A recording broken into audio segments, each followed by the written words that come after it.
The life of nomadic peoples, those who live permanently in tents, constantly moving, a life reduced to pure survival. The existence of nomadic peoples, those who live their entire lives in temporary tents, perpetually migrating according to the seasons, herds of livestock or scarce resources, is an endless chain of relentless suffering, where every aspect of life is dictated by the raw imperative of survival. They have no fixed homes, no long-term stability, and no modern conveniences. From the vast steppes of Mongolia, with their deadly dzud winters, the Arabian deserts of the Bedouin, the Arctic tundra of the Sami reindeer herders, to African pastoralist groups such as the Fulani or Tuareg, the nomadic way of life is far from the romanticized image of freedom often portrayed in media. Instead, it is a ceaseless struggle against nature's brutality.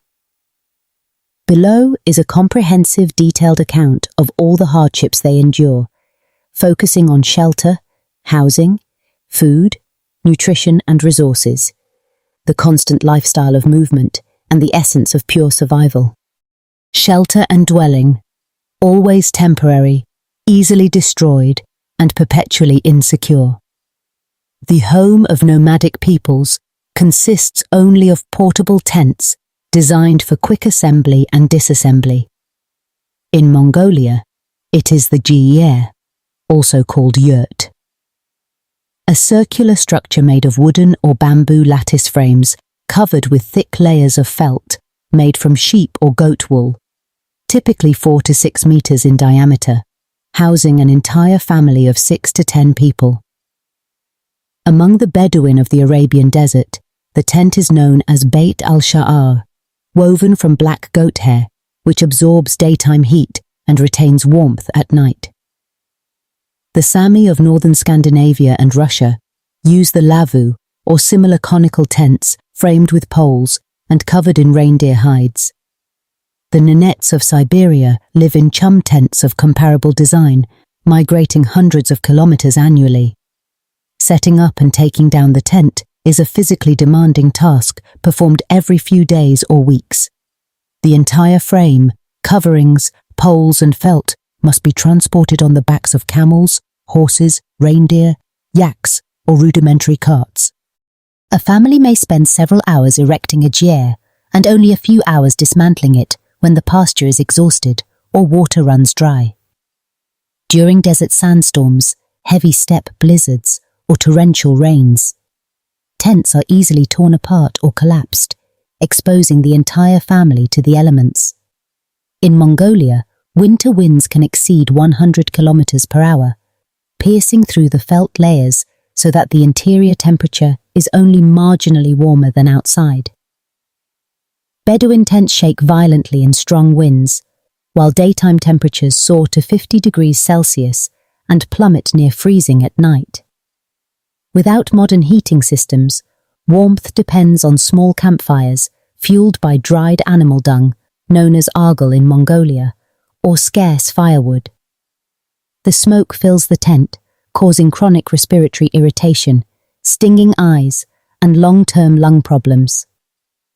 Children and the elderly are especially vulnerable to frostbite and pneumonia. In summer, the tent becomes an oven, swarming with insects, mosquitoes, black flies, and dust makes restful sleep nearly impossible. There are no fixed toilets. People relieve themselves in the open, leading to widespread diarrhea, parasitic infections, and contamination from livestock waste. Every migration risks total loss. If the tent is caught by a sudden gust, water containers spill, or food spoils during transport. In the Arctic, deep snow can bury the tent overnight, forcing families to dig themselves out in freezing darkness. In deserts, shifting sands can undermine tent poles and cause collapse. Without a permanent shelter, nomads live in constant anxiety. Where will we pitch the tent today? Will there be a place tomorrow? Food and nutrition, chronic shortages, complete dependence on nature and livestock. The primary food source is the herd itself. Fresh milk, yogurt, cheese, butter, dried meat, and offal. In Mongolia, fermented mare's milk, airag, is the daily drink, while sheep or goat meat provides the main protein.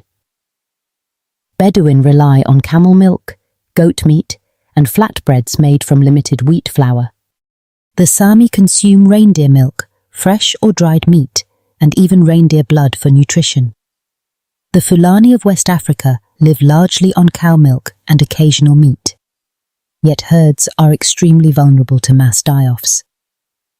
In Mongolia, drought, catastrophic winters with thick snow, ice crusts, sealing grass, or extreme cold, kills millions of animals annually.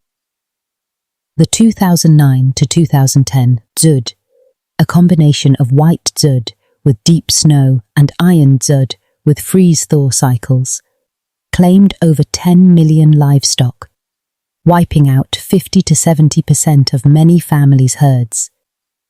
In 2024, more than 2 million animals perished from starvation and cold. When the herd dies, the family faces starvation, eating grass roots, old leather, or the flesh of already dead animals. Children suffer severe malnutrition, anemia, weak bones, and high mortality rates. Constant movement makes agriculture virtually impossible.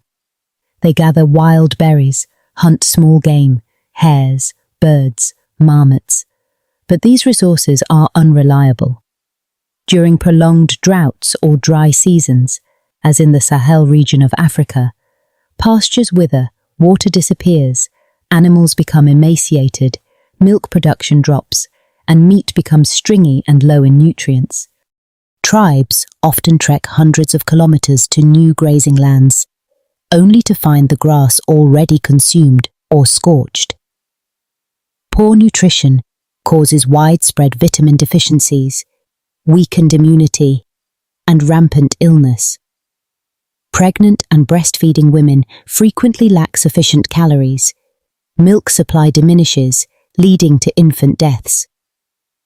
In severe drought or drought years, Ethiopia, Somalia, Mongolia, mass livestock losses trigger famine. There are no supermarkets or long-term storage. Losing the herd can mean death by starvation within weeks. In the Arctic, Sami face ice-encrusted lichen, reindeer moss, causing reindeer to starve and dragging human families into the same fate. The lifestyle of perpetual movement, physical exhaustion, mental drain, and loss of identity. Movement defines nomadic life. Herds need fresh pasture, so families follow seasonal patterns, moving to high pastures in spring and summer, descending to lower valleys in autumn and winter to escape snow.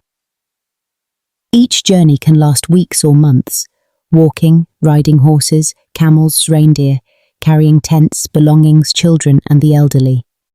Women bear the heaviest burden, caring for infants, cooking, dismantling and erecting tents, herding livestock.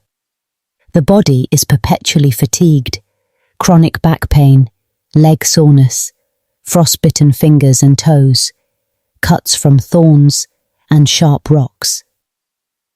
Sleep is fragmented because someone must guard the herd at night against wolves, bears, or raiders. Children learn to endure movement from infancy. The weak or sick are sometimes left behind. Child mortality rates far exceed those of settled populations. Mentally, the strain is immense. No stable community for long-term bonds, limited social interaction, profound isolation. A nomadic version of cabin fever sets in, feeling trapped in cramped tents, enduring months of winter darkness, lacking human connection. Constant worry dominates. Will the herd survive the winter? Is there enough water ahead? Will we clash with rival tribes? Modern governments increasingly restrict movement through anti-grazing laws, land conflicts with farmers, and border regulations, pushing nomads into poverty and eroding cultural identity. Climate change worsens everything.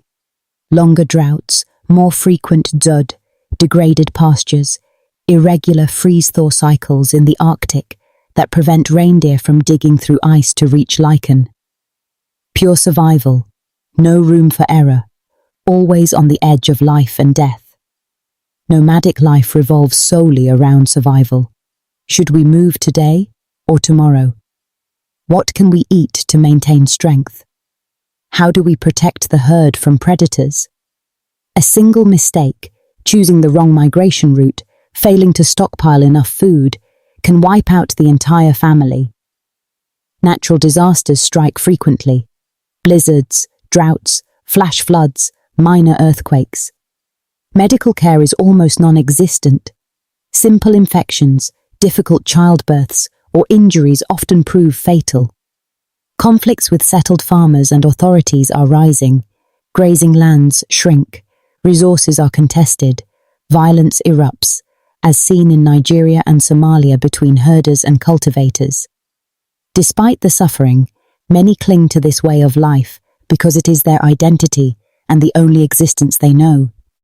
Yet with accelerating climate change, extended droughts, more severe drought, vanishing pastures, entire nomadic cultures face extinction. The nomadic existence is not romantic. It is an unending ordeal of hardship, where human beings fight every single day simply to stay alive.